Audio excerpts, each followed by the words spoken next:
you a little bit about us.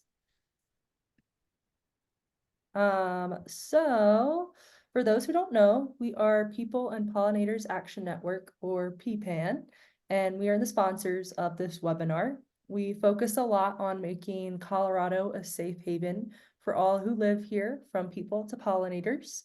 And we do this through grassroots advocacy, education, and outreach, kind of like this webinar. We do policy work, for example, helping pass the bill for the Colorado pollinator license plate. We also focus a lot on community mobilization and habitat creation. For example, we have a habitat fund that goes towards creating pollinator safe spaces while also promoting that community aspect. But anyways, on to the webinar. So today we are so happy to have Dr. Tim Seastedt with us. He is a professor emeritus at the Department of Ecology and Evolutionary Biology and is a senior research fellow of INSTAR at CU Boulder. He has authored numerous research articles on plant ecology and invasive species in the Colorado Front Range. He has also been a weed manager on 500 acres of land for over 20 years and was also a crew leader for Wildlands Restoration Volunteers for over a decade. His current activities focus on land management actions that enhance nature-based climate resiliency. So as an organization, we're also looking at the implications of cheatgrass management and how those actions may impact overall biodiversity and species richness. It's really a complex situation, and therefore it is vital that our land management actions don't make a situation worse. Large land management is not simple, and things are moving at a pretty fast pace due to a changing climate and the potential for shifts in plant and animal distribution. We really must rely on the science and base our management decisions on causes rather than symptoms. So we feel really fortunate to have an expert like Dr. Seastedt, who has decades of experience studying ecosystems with us here today to lead the way on how to deal with cheatgrass. So before we get started, as a reminder, please stay muted. Leave your questions in the chat and we will get to them at the end of the presentation, time permitting. We also encourage you to make an end-of-year donation today so that PPAN can continue to host this free webinar series, and this will also help support our education, advocacy, and habitat creation efforts in 2024. A donation of any size really does make a difference, so thank you for your consideration. And I'll put a link in the chat to make it easy for people. So thank you so much, and I will pass it over to Dr. Seastedt.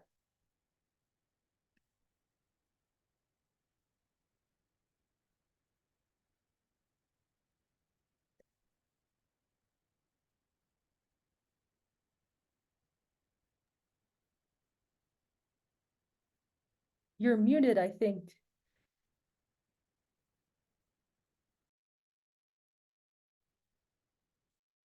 Had to stop share before I could get back to that. Are we doing okay? Yes, you're good. Okay, let me get the slideshow up. Hide myself here if I need to so I can see what I'm doing. And let's see if she advances. Yes, it does. Okay, so I'm the narrator of this talk, really. This is a bit of work that's been put together by a team of scientists over a 12-year period. And in particular, I needed to shout out to Dr. Janet Privé, whose data you're going to see a lot of today. I'm also very pleased to tell you this story kind of right now. It's almost at the, I could call it breaking news, in that we just got the 2023 data incorporated into this talk last week. So I hope you enjoy this story before the movie comes out. So let's see what we've got here. The story does begin in 2001. I was contacted by a private landowner who said, could you help us with our weed problems? And as a reward for that, I was allowed to do the research that I thought was appropriate on this piece of property. And this piece of property is absolutely spectacular. This is the bellwether of what the Front Range is to look like, and actually is now starting to look like. It's essentially recovering from the last wildfire. It's ponderosa savannas, it's open meadows, and with pockets of closed canopy forests, an extremely high area in biodiversity, and just a great place to work. And so we started in on this, and 20 years ago, things were kind of then as they are now. A lot of concern out there. And we can look back at these headlines from 20 years ago and kind of giggle at some of the statements. But there's one point I want to make. It's not all about the origin of the species. The biogeographic origin of the species is not the story here. Whether it's come from Arkansas, or from Aspen, Colorado, and ended up in the Front Range, what we need to look at is the impacts of the species on the recipient community, on the biodiversity and the ecosystem services that we have on the Front Range. And so when we started working at this site, our initial task was to take on one weed in particular, spotted knapweed, and then we added myrtle spurge to the mix. And we used a combination of sustainable techniques on this, mostly mechanical biocontrols when possible. And we're making some modest success along the way. Myrtle spurge, spotted knapweed, we've published quite a bit on because it was a very interesting story. Myrtle spurge, we've published nothing on, but in both cases and with both species, it's really the persistence and tenacity rather than the technique to get rid of these beasts. And indeed, this work is ongoing. But while we were doing this, the landowner also shared the landscape with cattle. And she was victimized by the leasee that essentially overgrazed the property to the point of turning it, as you can see on the left-hand slide there, turning it to dust. And in 2006, cattle were removed from the property and not allowed back on, but the damage essentially was done. So the outcome of this overgrazing in 2006 led to the meadow you see there photographed in 2011. And a lot of you will recognize the dominant species there. Cheatgrass lived up to its name big time in the Front Range. It is a disturbance specialist. When the competing vegetation is removed, it's able to come in. It can come in with a vengeance and become established. And obviously, as we all well know, very difficult to remove. In terms of its distribution, the gray area is where you'll find cheatgrass, i.e. everywhere. It is spread throughout the planet, not just North America, but it's particularly abundant in the West, mostly west of the Continental Divide, but there's been spillover into the Great Plains region. And indeed, this dot made by Bethany Bradley back some time ago included Boulder County as an area where cheatgrass was very abundant.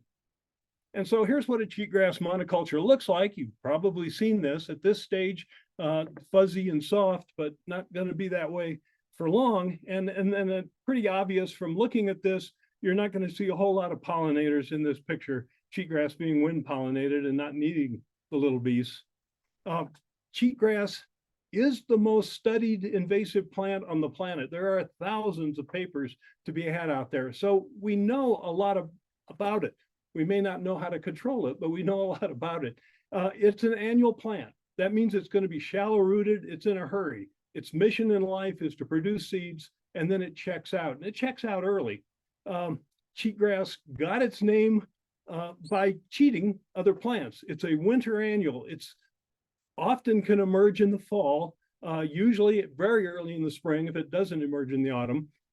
And what it does is steal the water from the other plants surrounding it. And certainly by the time we took over our project, it was well known that cheatgrass increases the fire frequency in the Great Basin of the United States. I want to talk a bit about the fire story first. And so I got my fire training in the 1980s at Konza Prairie, Kansas, the Tallgrass Prairie Reserve. This place was special for a number of reasons. I got to work with the founder, Lloyd Hulbert, shown here. Among Lloyd's accomplishments was the fact that he was an expert on cheatgrass himself. And we worked on this property for a decade, 8,000 acres that was essentially sculpted with fire and grazing to produce a gorgeous prairie type. Now, even though Lloyd was the expert on cheatgrass, he did essentially no work on cheatgrass while I was there with him. simply because it was not an issue. It was a disturbance species. This was a recovering farm, a ranch, and so there was plenty of cheatgrass on disturbed sites. But once it got into the prairie, it simply was not a problem. It couldn't persist, and we did virtually nothing on it. However, go to the web and ask about cheatgrass and fire, and you'll find that yes, indeed, it does increase fire frequency and fire intensity uniformly, if you believe the web. But the thing you need to look at is the reference ecosystems for where these statements have come from. Cheatgrass west of the Continental Divide invaded the sagebrush. And so envision again, cattle turning now this time the bunch grasses that grew between the sagebrush into dust, cheatgrass invading those interstitial spaces, creating a mat of fine fuel, and then light that up. So the cheatgrass would carry fire into the next sagebrush plant and move onward, move across the landscape. The outcome of that activity is the picture then on the right, so that there's no doubt in the Great Basin that cheatgrass increased the fire return intervals from historically something like 60 to 80 years between fires to under 10 years between fires. The other interesting factor about cheatgrass is it clearly has become dominant in two different climatic zones. So you go over the Continental Divide into the Great Basin, and you get the rainfall pattern you see there on the left side, essentially a winter wet system. Now, you can hardly call the Great Basin wet, right? So it's arid. But if you look at the numbers on that graph on the y-axis, they're pretty low. But the point is, when rainfall occurs, it occurs during the non-growing season. So envision what cheatgrass can do there. It jumps in say September, October, germinates, has that water supply available that's stored up during the non-growing season, exploits it, and then leaves nothing for the competition. Yet cheatgrass is still able to dominate in our climatic zone. So here's boulder precipitation is shown. If you go to Denver's or even and further east, it becomes very much a sine wave, a peak in the middle, or a summer wet system. So, and again, there's ample rainfall on the shoulders of that summer wet system for cheatgrass, so it seems to get in there and be very happy and persist. But it's intriguing, and as we'll see, this becomes part of our story here. So does cheatgrass contribute to fire in the Colorado Front Range? Well, if you see that patch of senescent cheatgrass in the picture there, and the cool thing about cheatgrass is that you can assess its density quite well during midsummer when it senesces out, it turning this color very different from our native vegetation. Throw a match in there and that stuff's going to burn. It's going to go. But one thing I learned at Konza Prairie when we were doing our fire management was that fires that run into green vegetation, green particularly herbaceous grasslands, often not only be reduced, it'll go out. It runs into the moisture in the green vegetation and simply can't carry. So cheatgrass will burn in the Front Range, but it would burn most brightly and intensely during the middle of the summer when it senesces out. And we all know this doesn't correspond with our peak mega fire season. Unfortunately, we know our fires occur in the fall, and unfortunately up through this month as we remember Marshall. But cheatgrass then, because of its phenology, really doesn't add fine fuels on the mix. And even if you said, well, it does, all it does is replace an annual grass replaces the rhizomatous grasses. So you get a net zero effect. So I think it's fairly easy and to conclusively say that Colorado grasslands evolved at a higher frequency, and cheatgrass has not contributed to our fire issues in the Front Range, although we've got plenty.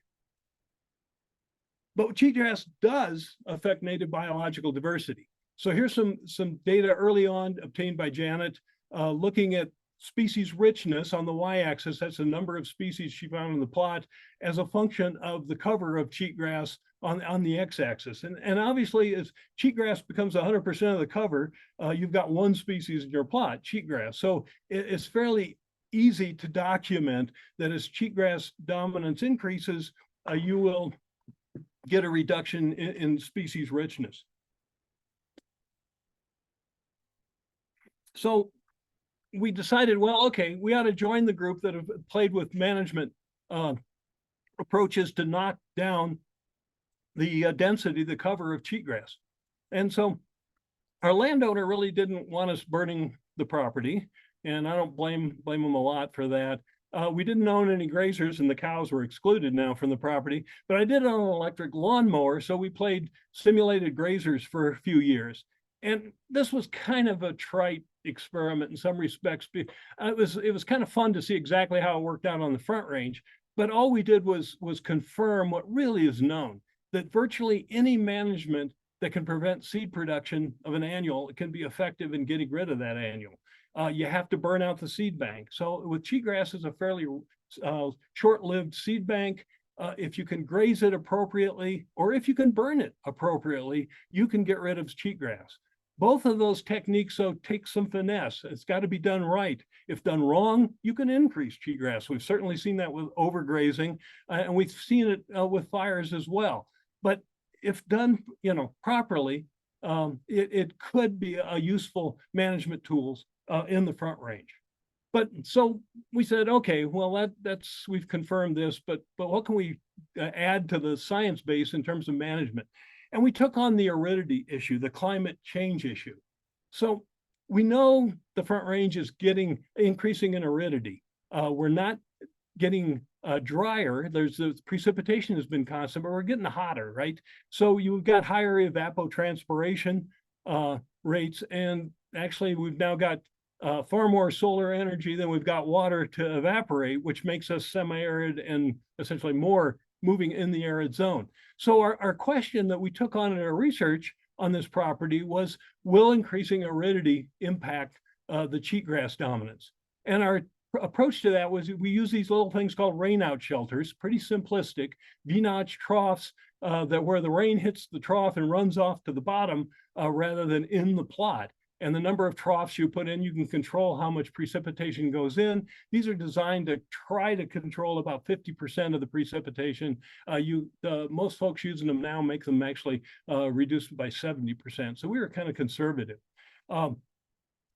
And they work. Here's a spring snowstorm that's showing that once it warms up a little bit, the snow all slides off. The neat thing about these little simple plots is that you can replicate, so you can get lots of numbers, and as long as you move them far enough away, one doesn't irrigate the other plots. You can get some reasonable results.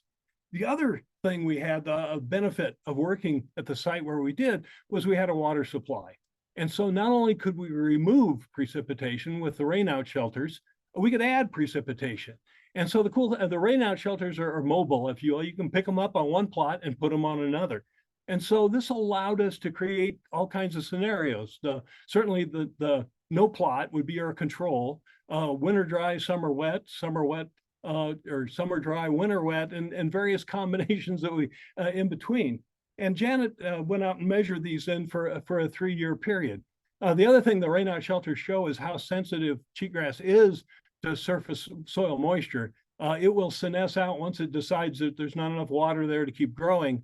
And unfortunately, as you can see in this picture, it still will produce seeds along the way. But it is a sensitive beast, and turned out to be fairly sensitive to this experimental approach.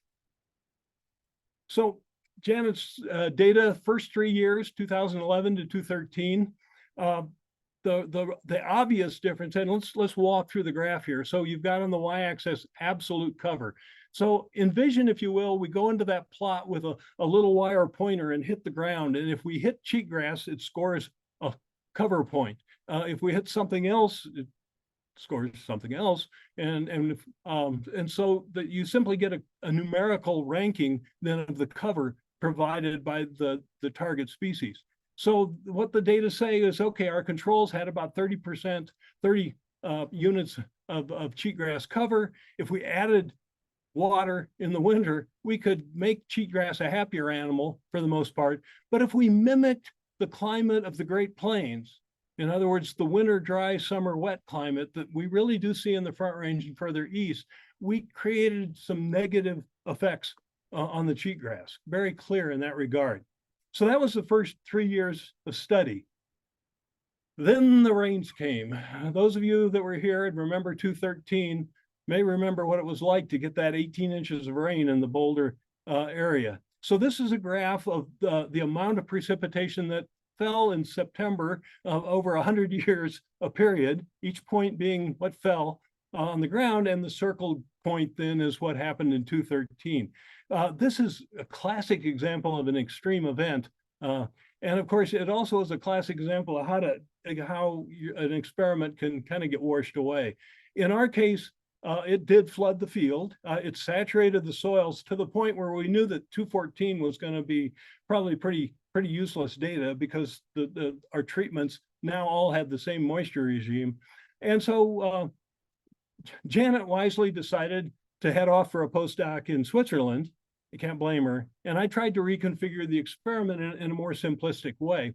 What we did was we essentially, again, continued our controls, the same ones that she had set up in 211, but then created a variety, three types of increasing aridity situations: winter reduction, summer reduction, and a year-round reduction with the permanent shelters. And Janet reappeared, was accepted a job with the USGS in 220, and resumed measurements on these sites. And so here's the last 4 years of data. And so again, it's the same units. So absolute cover of cheatgrass and the plots based on a sort of 100-point hit. And it's pretty obvious. If you can see that the Great Basin pattern, the summer reduced, benefits cheatgrass. The winter reduced, which the Great Plains model, if you will, harms cheatgrass. The intriguing thing is that we're not really looking at numbers, absolute numbers of rain. We're just looking at the seasonality overall. And so the other thing is you can kind of get a hint of on this graph is controls mimic the Great Plains model. Well, that sort of makes sense because, hey, we are at the western edge of the Great Plains. But the other interesting thing was when we looked at the 4 years, the most recent 4 years data, took the means, an average of those 4 years, and compared it to the average of the first three, it was pretty obvious that we got a decline, a very significant, statistically significant result. So we said, okay, well, we know this. We go back to our chart and say, well, what's going to harm cheatgrass and make it go down will be a winter reduction in the pattern of precipitation. So a very easy thing to test with the NOAA data available. And the answer was there is no relationship between the pattern of precipitation and the reduction in cheatgrass cover. We've played with this with ratios, amounts, and so forth, and simply not been able to show any significant relationship. That is, our climate is not driving that decline. So let's look at it from another perspective. So again, let's look at, now we've got our absolute cheatgrass amounts in blue, and go to 211 there on the graph. So envision we did 100 counts, and of those 100 counts, we hit 52 points that was cheatgrass, hence it gets the value of 52. The green bar now is how many of the total 100 counts hit any vegetation of any form.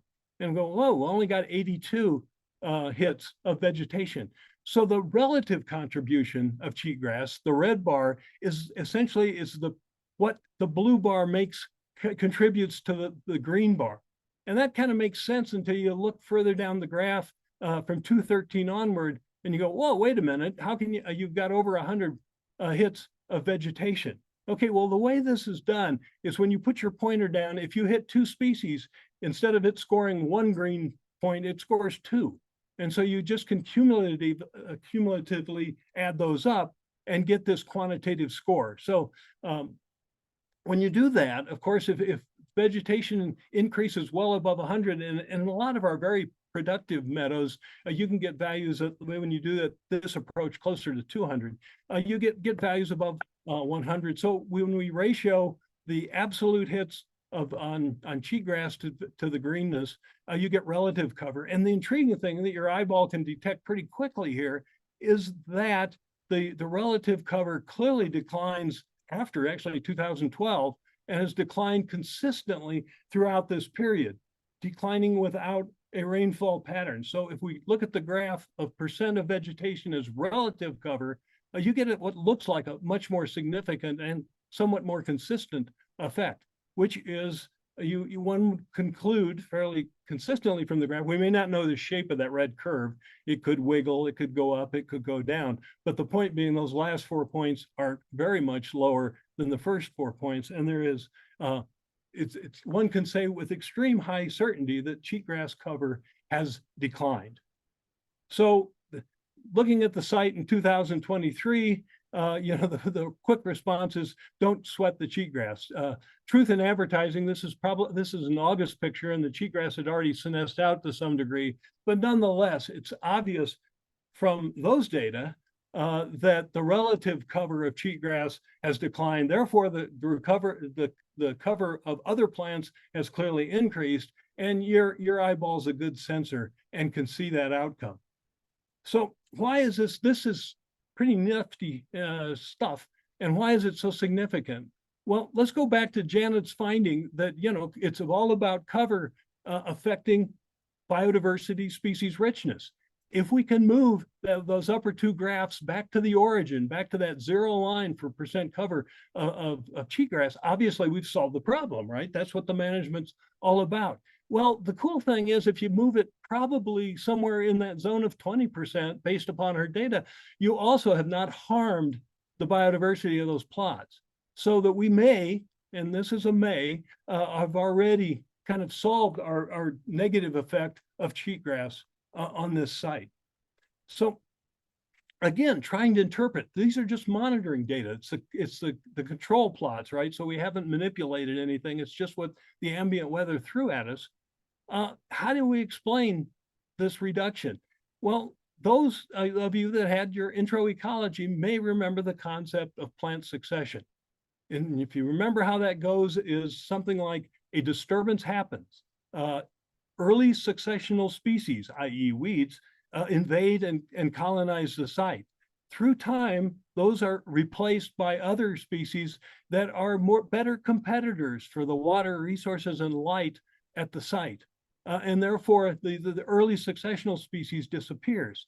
Now, cheatgrass, clearly doesn't seem to quite fit that model. It's hung in here for 20 years, right? We've seen it, these thick patches for a substantial period of time. But the general concept still makes sense.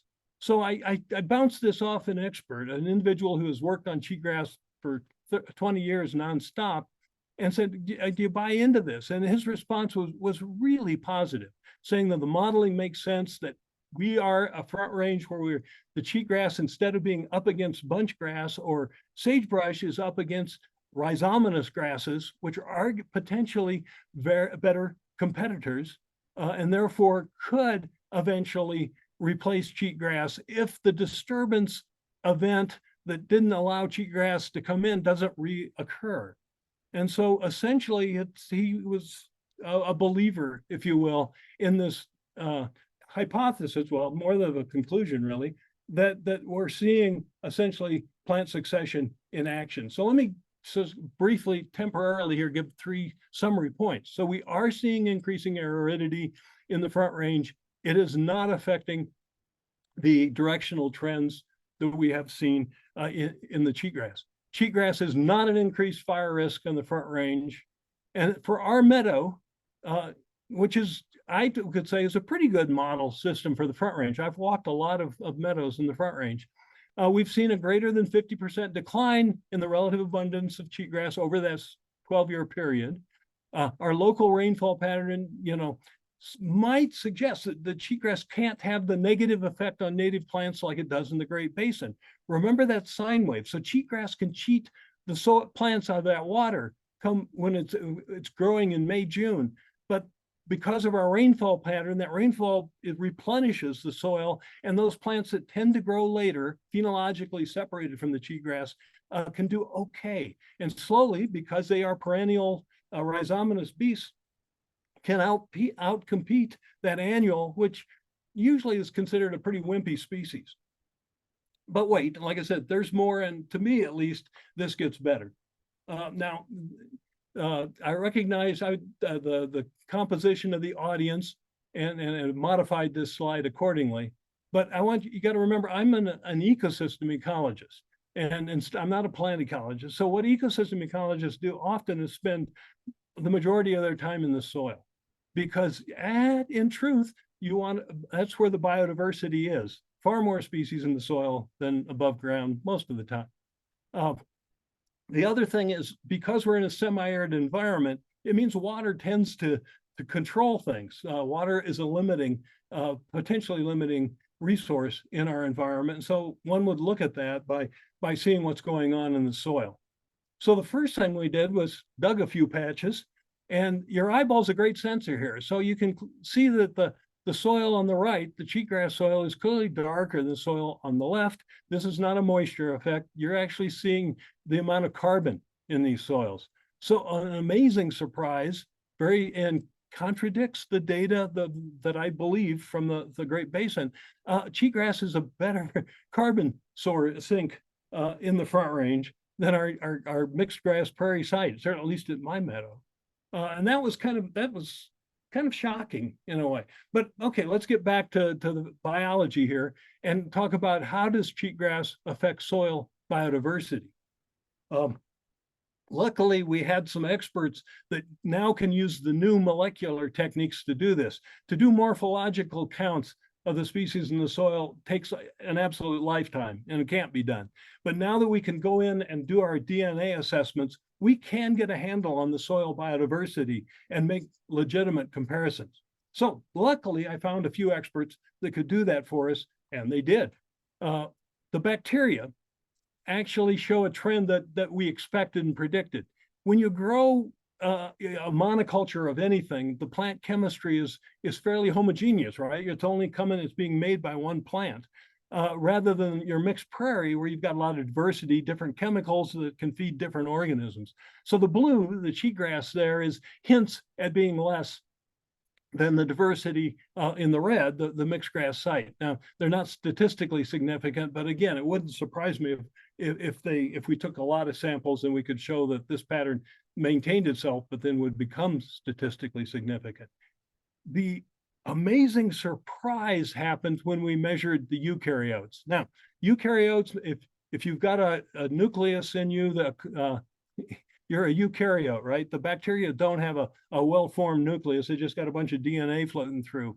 So eukaryotic species really is everything else in the soil, the creepy crawlies on up. Not included in this assay was plant diversity, which would show up in soil DNA. And again, the y-axis here is just this DNA diversity measurement, and then converted into a standard diversity measurement on the right side of the graph. Well, what we see here is that the eukaryotic species were almost double underneath cheatgrass.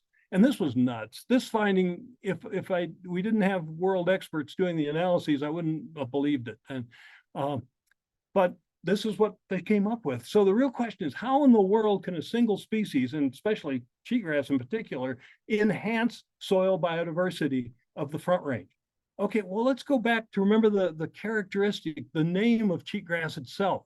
It cheats the other plants out of the soil moisture. And here's Janet's data of soil moisture for 2 years in June. And again, the y-axis soil moisture this time, looking at, as a function of the cover of cheatgrass on the x-axis. Now, if this soil was full of water, it could hold, say, 35 to 40% soil moisture against gravity. That'd be a field capacity of these soils. Permanent wilting for these soils is around 5%. That's the point where plants got nothing to drink. They can't pull the remaining moisture off of the soil particles. So here is cheatgrass living up to its name. It's cheating other plants in there of what water is present in the topsoil. Excuse me. And this really does have two consequences. Obviously, this is how it can affect and outcompete other species, but also this dry down can affect the soil biota.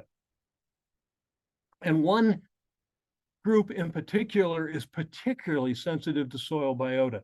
Once you drop soil moisture contents below 10%, you essentially can kill off your earthworm fauna. Now, it just happens that we do have a couple of native species of earthworms in the Front Range, but they're extremely rare. And in fact, I've never seen them at our site. What we do have is a huge herd of invasive Eurasian earthworms. So when we did the counts, and again, May, June, we found over 200 organisms per square meter in our mixed prairie, and cheatgrass under 50. Now, earthworms, if you read up on them, are called ecosystem engineers due to their bioturbation. Unlike the little creepy crawlies, which sort of swim through the soil and chew their way through it, earthworms will pump a lot of material through their system and move it around the environment. You could call them, for this reason, keystone species. And in some respects, we think that they also may be like, they're 18-wheeler trucks moving down a path, open space trail or something. There's a lot of lethal interactions going on between these guys and the native biota. This number, you can convert it to weights per unit, and you come out with a herd of cattle. A huge herd of cattle, actually. And of course, it's not eating grass, it's eating dirt, processing this dirt. So it's not surprising that these would have an amazing effect on soil characteristics, and apparently relate to the effect of biodiversity as well. So our two very unique front range findings, and these are not in the literature, been observed elsewhere, is that the soils are better carbon sinks. And this is probably due to the suppression of the invasive earthworms. There's simply less decomposition of the organics, right? They're just simply not there to do all that processing through. And the second feature, then, the soils have higher biotic diversity under cheatgrass, which is probably related to the earthworm finding. The absence of these invasive earthworms, which have clearly changed the rules for our soils on the front range. And how ironic is it that we got an invasive grass that protects our native biota from other invaders, this time soil invaders. So ironically, in some respects, cheatgrass provides ecosystem services in the front range. The point being is that this species is a very different organism than the cheatgrass found in the Great Basin. It does not have the characteristics, the properties that we see of cheatgrass down in the Great Basin. And this is very unfortunate, because it's the science, except for this limited bits that we've gotten from the front range, all the science has come from the Great Basin and has been used to inform local management. So, as a weed manager on this private landscape, my mission was to provide a sustainable solution or control to cheatgrass. And I think we've found that, really. But we also, is equally or even more important to me at least, is that we've come up with techniques that contribute or at least maintain climate resilience and enhance or maintain native biodiversity. And so science teaches us that plants, are adapted for a range of environments. But when the environment is not optimal for the plant based upon its traits, then the plant species is vulnerable to factors like plant competitions, pathogens, and so forth. So a disturbance specialist like cheatgrass, when it finds a relatively resource-rich area like the Front Range, clearly can and has exploited the openings in the environment. And its characteristics obviously have allowed it to persist and prosper. But that length of time seems somewhat limited. Without the disturbances that got it in there in the first place, or can somehow affect the other plants, it seems to lose out and behaves very much like classical early successional plant species. So in the Front Range, if you think about it, the cheat that cheatgrass does, the removal of precipitation from other plants works, but it doesn't work for very long. And that seems to be inadequate in terms of the long term to keep cheatgrass to being a major threat to our native flora. So, until I see actual data from the Front Range that can negate this conclusion I've just given you, that's my story, and I'm sticking to it. So thank you, and let's start with the questions. Awesome. Thank you so much. That was so informative. We do have a few questions. We can start off with, can you comment on what animal species would graze on cheatgrass? Cows, others, what are the benefits of that? Okay, so cheatgrass is highly edible, but for a very short window of time. It then can cause harm. Those seeds and its senescence forms a pretty gnarly tissue that apparently nothing likes and can harm some grazers. So during that window when it's green, everything eats it. At our property, since we threw the cattle off, we did notice that the deer and elk loved it, and they hit that field in the spring to the point where they knock over some, or I have to repair the rain out shelters. They seem to occasionally damage a few, and they have on some years been pretty heavy grazers of it. Other years not so much. They didn't hit it much this year, but this year was a wet year, and so they had more choices perhaps in the spring. Nice. Can you talk about the succession of species that followed the cheatgrass? Carl mentioned that they've noticed several mustards, and along with that, how did you account for the invasion of Potentilla recta in your study area? Yes. Okay. So when we started this, when Janet originally picked her plots, we deliberately picked a meadow that had no sulfur cinquefoil, no Potentilla recta in it.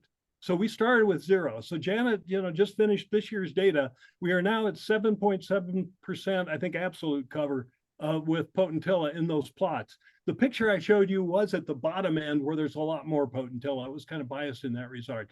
But yeah, we do know what species are coming in. It is a mix of native and non-natives. And I guess I should make the point, when you're given the challenge to take on a single species and provide a management, the consequences of knocking down its dominance means you're going to benefit something.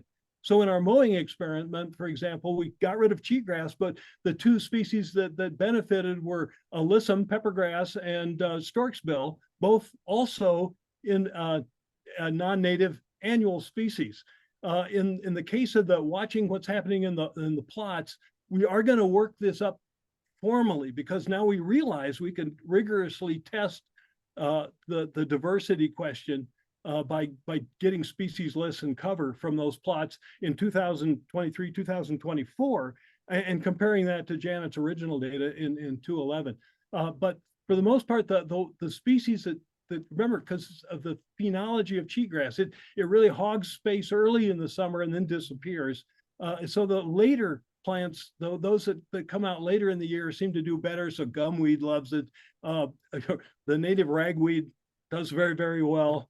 But we will quantify those and get that list out. Yeah, the problem is, once you've decided to go after one species, you have to accept the fact that you are selecting, you're going to move the system into a new plant community and going to potentially deal with some new problems. Certainly sulfur cinquefoil is one of those. The only nice thing is it's a lot prettier than cheatgrass and supports a lot more pollinators. Awesome. Is the increase in biodiversity related to in relation to cheatgrass because grazing stopped? I don't think so, but I can't honestly answer that. The soil biodiversity part is usually pretty immune to what's going on, thumping on above. It would it would respond to how the grazing, the above ground, is affecting the pumping of plant food, if you will, into the soil. But I'm guessing that I have never seen differences like that before, and I have to assume that this is amazing invasion of Eurasian earthworms is really changing the rules for the soil biota. And unfortunately, we have so little data on that. We're never going to be able to document that very well. Got it. Let's see. Have you charted cheatgrass abundance to numbers of wildfires? It's okay. Well, our research, I mean, our site has actually, the landowner has had 4 fires since 1988 on portions of that property, 0 to 4, depending on where you are. There's going to be no correlation. The thing is that statistically, there's going to be no correlation. The fires, I mean, the big fires of the Front Range that have affected that site, it was the Calwood fire, started by humans up into a very nice in the Calwood, had nothing to do with cheatgrass. The Overland fire started 2003 from the transformer blowing up by Jamestown. Again, had started in the forest, nothing to do with cheatgrass. So far, I've seen no data, and it's going to be hard to get because fire frequencies, thank goodness, aren't that high that we get a whole lot of numbers in a hurry. But no, not in the it just does not make any logical sense nor does the seasonality of the megafires support the notion that cheatgrass has got any part of this whatsoever. Got it, thank you. Next question is, in 2013 and 2021, they were the driest years during that time period. Why are you using those years to model all the wet years in between? Well, 2023 was plenty wet and it fit in right nicely. It had the lowest relative abundance of cheatgrass. Cheatgrass actually does seem to, I mean, if you look hard at those data, you can convince yourself that the more aridity actually benefits cheatgrass. Remember, that's where it's it's tough out there in the Great Basin, which is a drier system than ours. So I actually, yeah, I'm certainly willing to let people play with the data any way they want. You can't find a precipitation cheatgrass relationship, a dominance relationship there. Thank you. Our next question is, could you provide some insight into why there are these conflicting conclusions? I'm sorry, could you repeat that one? I was reading Yes. a comment. We were just wondering if you could provide some insight onto why why there are these conflicting conclusions. Oh, well, again, if you take the science from the Great Basin, you come up with the fact that cheatgrass is a fire starter. You come up with the fact that cheatgrass is very dominant and seems to persist. We've simply had no data on the Front Range like what we have collected. And there's really, like I said, I'll be glad to consider my findings incorrect if I can find other findings. That's the problem. This is what I mean when I say that we need to use science based management, not science informed. If you use what we know from the Great Basin, you have science informed management and a wrong conclusion. If we use the Front Range data, you get science based management and you end up with a different management approach. Got it. Thank you. How does cheatgrass moisture, let's see, sorry about that. How does cheatgrass moisture drain affect germination rate of native species?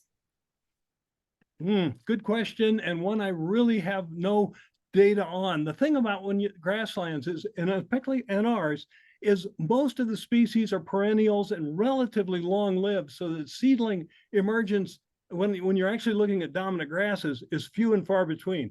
When I was at Kanza Prairie for a decade, I saw a seedling 1 year out of 10. Simply because the rhizomatous grasses, they're big, they're bad, they can hog the resources, they can hog the light, the nutrients, and the water. And so if you're a seedling, you're toast in that environment because you can't compete with that. And so you can make that argument that when you put cheatgrass into the tallgrass prairie of Kansas, it's absolute toast because there's no way it could compete with those monster rhizomatous grasses. Now, obviously, things are a little more even, at least up here, but the rhizomatous grasses seem to still have the advantage. And cheatgrass, remember, only dries down the soil till it senesces out, which is mid to late June, at which time every rain replenishes the soil, and that all goes to native species. So the native species get the boost of our summer wet system here that they don't get in the Great Basin. Wonderful, thank you. I think we probably have time for one or two more questions. This one is a two-part question. So Amy is curious about urban sites where disturbance is almost constant. Could that promote cheatgrass negative impact on biodiversity? And how do these findings pertain to replacing suburban turf with native species? Do we need succession species to assist them? So the first is about the urban sites where disturbance is almost constant. Could that promote cheatgrass negative impact? Well, yeah, cheatgrass certainly hangs out in any disturbance area. And yeah, the more and urban sites have that rep, and you find lots of cheatgrass growing in the urban areas. You have to be proactive. If you mow it, you get rid of it. If you mechanically remove it, you can get rid of it. And the cool thing is usually these are small areas, so those techniques can be much more effective. When you're given, a 100-acre field that's all cheatgrass, then you've got to find something else to do. And the other question, of course, we know so little about what's going on in the soil of urban and even the Front Range areas that the management rules are changing. The climate's changing, and certainly the soil biota, because of the Europeans bringing in virtually a whole boatload of soil biota with them, is changing as well. So it's pretty chaotic. You just have to talk to the experts that find what works and mimic it. Awesome. And then the second part of that question was, how do these findings pertain to replacing suburban turf with native species? Do we need succession species to assist? You know, the reason for replacing the turf is usually related to our water use, right? That's the big push. I've never watered my lawn for 30 years. I essentially never seeded it either. I'm quite happy with what I've got there. And I guess it's a mix of native and non-native. And so I'm quite happy with that hybrid system. I think, you know, one has to pick your management goals. Certainly getting your pollinator gardens into backyards makes a whole lot more sense than switching one grass to another grass. Thank you. Our next question is, what implications do you think this might have on cheatgrass management in Boulder County? As you are aware, Boulder County Parks and Open Space has a draft weed management plan out, which calls for aerial spraying of cheatgrass with indaziflam. Don't know if I pronounced that right, but people are wondering your thoughts about that.